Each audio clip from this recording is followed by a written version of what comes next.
Good morning students. आज आपका class 5th GK का लेक्चर है, ठीक है। हमने नेक्स्ट लेक्चर में चैप्टर नंबर 22 कंप्लीट किया था। आज चैप्टर नंबर 23 देखते हैं, वर्ड पावर टेस्ट। जो वर्ड होते हैं उनके कुछ पावर टेस्ट होते हैं, मतलब कि कोई ऐसा वर्ड है तो उसमें मतलब पहले एक सेंटेंस होता है, फिर उसका एक वर्ड होता है, ठीक है, तो उसको पावर टेस्ट कहते हैं। The following question are based on your language ability, test your knowledge by answering them. तो हमको यहाँ पे नॉलेज एबिलिटी को चेक करने के लिए कहा गया है।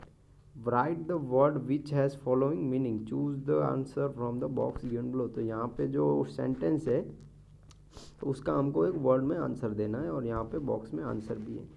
तो जैसे फर्स्ट है that which can not be heard, तो जिसको हम नहीं सुन सकते हैं, ठीक है, तो उसको इनऑडिएबल कहा जाता है, ठीक है, इनऑडिएबल। तो देखिए यहाँ पे स्पेलिंग मैंने लिखे हैं सभी आंसर, तो आपको समझ में ना या स्पेलिंग में पता न चले तो ऊपर भी आप बॉक्स में देख सकते हैं, या फिर आपके पास जो जीके की बुक है उसमें भी आपको मिल जाएगा बॉक्स में से आंसर, ठीक है।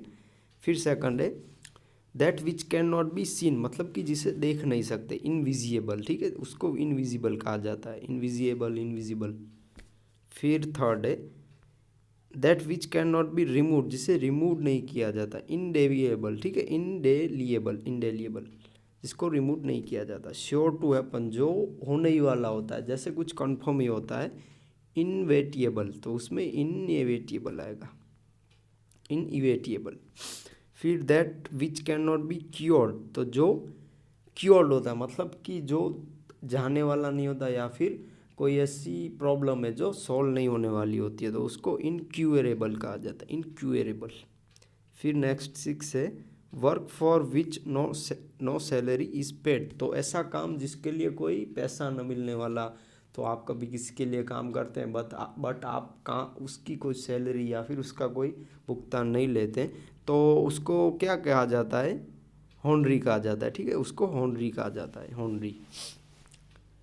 Done of one's own accord, तो उसमें वॉल्यूएंट्री आएगा, done of one's own accord, मतलब कि खुद के दम पे करना, वॉल्यूएंट्री। फिर अ फेलो वर्कर और member of the same profession, तो देखिए कोई एक काम है तो उसमें एक जैसे कोई एक वर्क है, जैसे कुछ काम कर रहे हैं, कहीं पे लोग हैं, जैसे हम किसी की कोई कंपनी देखते हैं तो उस कंपनी में सभी काम करने वाले हैं, तो उसको क्या कहा जाता है, उसके कलीग कहा जाता है, ठीक है, कलीग कहा जाता है। फिर हमने 8 देखे, अब 9, हाँ 9 देख, हाँ 9 ये रहा। अ वर्क और a letter whose author is unknown और नॉट गिवन, अननोनियम मतलब अननोन नियमस, तो ऐसा कोई ऑथर है या फिर ऐसा कोई लेखक है कि जो अपना नाम नहीं बताता या फिर अननोन रहता है, तो उसको अननोनियस कहा जाता है, unknown. A person walking on a street, तो उसको पेडिस्ट्रियन कहा जाता है, तो जो स्ट्रीट पे चलता है। फिर 11 है समटाइम्स अटेम्प्ट और done for the first time, maiden, तो समथिंग अटेम्प्टेड और डन फॉर फर्स्ट टाइम, मतलब कि कुछ ऐसा काम पहले ही टाइम में हो गया या फिर फर्स्ट टाइम में हम कहते हैं ना पास हो गए, तो उसको मेंडेट कहा जाता है।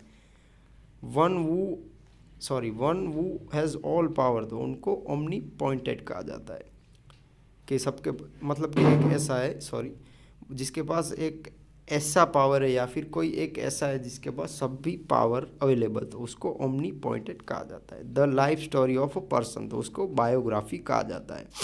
तो किसी की बायोग्राफी मतलब कि किसी की आत्मकथा, तो उसको बायोग्राफी कहा जाता है। That which can be carried about, तो उसमें पोर्टेबल आएगा, portable, PORTABLE। The original inhabitants of a country, तो उसमें एबोरिजियंस आएगा। The original inhabitants of a country, मतलब कि जो कंट्री के हैं वो। शोइंग कंप्लीट एग्रीमेंट, तो उनमें अनएमिनियमस आएगा, अनएनिमियस आएगा, UNANIMOUS।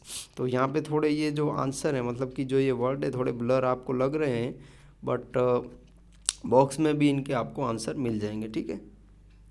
आपको ऐसे क्रम में नहीं है, ठीक है, ये जो आंसर है वो क्रम में नहीं है, आपको ढूंढने पड़ेंगे। यहाँ पे स्पेलिंग में से आपको पता तो चल जाएगा, तो किसी का ना पता चले तो मुझे बताना, तो मैं उसका आंसर भी आपको सेंड कर दूंगा। फिर लास्ट है अ मोहम्मदन प्लेस ऑफ वर्शिप, तो जिसको मॉस्क कहा जाता है, जिसे हम मॉस्क माने जो गुंबज होता है ना, तो जैसे कैसे मस्जिद हम जिसे कहते हैं ना, तो मस्जिद टाइप का ही होता है, ठीक है। तो मॉस्क उसके भी कहा जाता है, आपने मस्जिद देखी होंगे गांव वगैरह में, तो उसको भी मॉस्क कहा जाता है, और Mohammedan place of worship. तो ठीक है, तो ये आपकी जो जीके की बुक है उसमें ये 17 क्वेश्चन है वो कंप्लीट कीजिए, ठीक है। कहीं कहीं क्वेश्चन के दो बार भी फोटो आ गए हैं, तो आप 17 क्वेश्चन के आंसर लिख के मेरे व्हाट्सअप नंबर पे फ़ोटो भेजिए, ठीक है। देखिए 1 से 9 तक ये रहे, फिर सेकंड भी 1 से 9 है, बट उसमें 10 और 11 ऐड है। तो आपको देखिए 1 से 9 फर्स्ट पेज में से लिख लेना है, और फिर 9 से लेके 17 तक लास्ट वाला जो पेज है उसमें आपको मिल जाए। फिर भी किसी को कोई दिक्कत वगैरह हो तो आप मुझे व्हाट्सएप पे फ़ोटो भेजिए क्वेश्चन का, ठीक है। तो मैं आपको फ़ोटो भी भेज दूँगा। Thank you, bye bye.